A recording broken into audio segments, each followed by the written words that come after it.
Bahasa Indonesia adalah salah satu mata pelajaran yang lebih mengandalkan analisis. Mata pelajaran seperti matematika, biologi, sejarah, seni budaya, PPKN, dan lain-lain.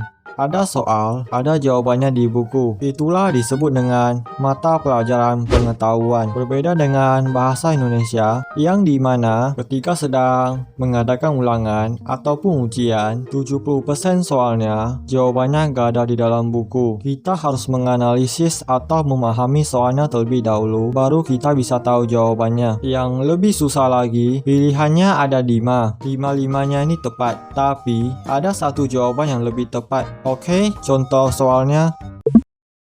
Andi tidak kuasa menahan tangisnya ketika dia mengungkapkan kondisi keluarganya. Ia sengaja keluar dari sekolah, ia tidak memiliki biaya untuk sekolah, ia harus membiayai dirinya dan sang ibu. Keinginan Andi sebenarnya tidak berlebihan. Pengantin cilik yang biasa tinggal di perempatan jalan itu hanya ingin sekolah. Cerita di atas memiliki tema A. Kejujuran seorang anak, B. Ketulusan hati seorang anak, C. Kesedihan seorang anak, D. Keikhlasan seorang anak, E. Kekecewaan seorang anak. By the way, tema adalah inti dari keseluruhan cerita. Coba kita analisis soalnya. Kalau dilihat dari pilihannya, jujur, tulus, sedih, ikhlas, dan kecewa. 5 kata sifat ini artinya itu hampir mirip-mirip, tergantung kondisi teksnya seperti apa. Menurut kalian jawabannya apa? Pasti ada yang jawab A, B, C, D, E. Jawaban dari soal Bendo memang gak pasti. Kamu bisa jawab soalnya, tapi belum tentu benar jawabannya. Kalau matematika, setiap soalnya sudah disediakan rumusnya. Jawabannya kalau A ya A, gak bisa B. Oke, back to the point. E. Kekecewaan seorang anak. Ya, ini udah jelas salah. Karena di ceritanya tidak menunjukkan Andi kecewa. Orang yang memberikan harapan, kemudian melepaskannya, itu baru namanya kecewa. D. Keikhlasan seorang anak. Sama, ini juga salah. Salahnya di mana? Ceritanya aja sama sekali tidak membahas tentang keikhlasan seorang anak. Ikhlas yang berarti merelakan sesuatu meskipun sangat berat baginya. B. Ketulusan hati seorang anak. Ya, ini juga salah. Karena teksnya menggambarkan Andi udah tidak kuat menahan tangisnya ketika dia mengungkapkannya. Sedangkan definisi ketulusan hati adalah orang yang berbicara dari hati sucinya atau dari hati dalamnya. Dan A. Kejujuran seorang anak. Iya, yang pilihan A salah juga karena gak sambung sama ceritanya. Jadi jawabannya itu adalah C. Kesedihan seorang anak. Hal ini didukung oleh beberapa kalimat. Yang pertama, Andi tidak kuasa menahan tangisnya ketika dia mengungkapkan kondisi keluarganya. Dan yang kedua adalah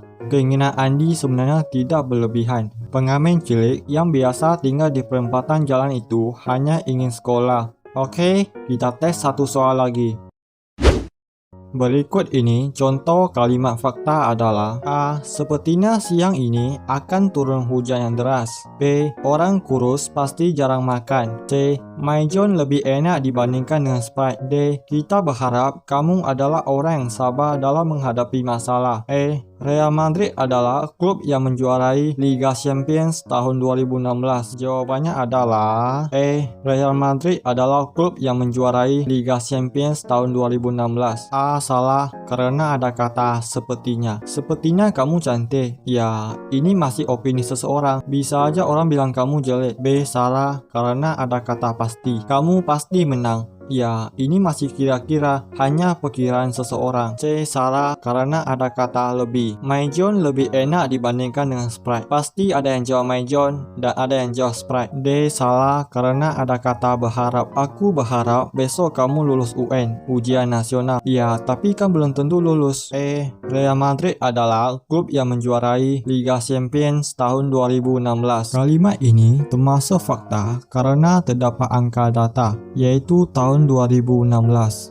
Itulah mengapa dari semua mata pelajaran di sekolah, mapel yang paling susah mendapatkan nilai 100 di ujian. Salah satunya adalah bahasa Indonesia. Ya, itu saja tentang bahasa Indonesia. Always be humble and helping others.